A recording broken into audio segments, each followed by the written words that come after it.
My name's Hannah, and today I'll be giving a presentation on and critiquing Sony's communications efforts in their strategic decision to move into the online youth market with their PSP. I'll use several frameworks in order to demonstrate this and identify how the strategic goal could have been achieved with a more effective implementation.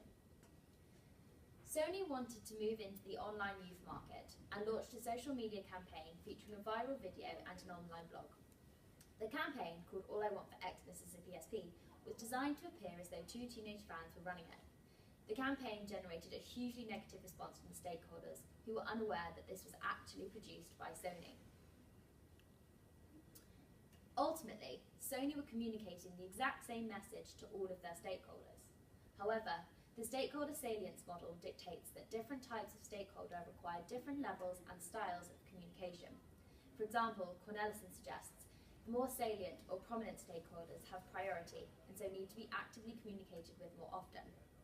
This model demonstrates how Sony failed to communicate the appropriate message to the appropriate people. Sony used a viral media tool to communicate with one specific market, the online teenager. The viral video tool spread the content so that all stakeholders were communicated to with the same message. The effects of this were that the open floor provided open criticism. Along with the inappropriately targeted communication, the communication strategy was flawed.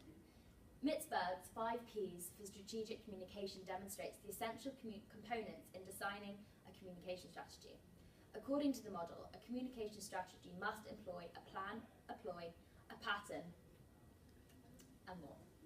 Sony failed to employ a pattern and a perspective in their communication strategy. The communication style was not consistent with Sony's past communication patterns, encouraging confusion with the stakeholders.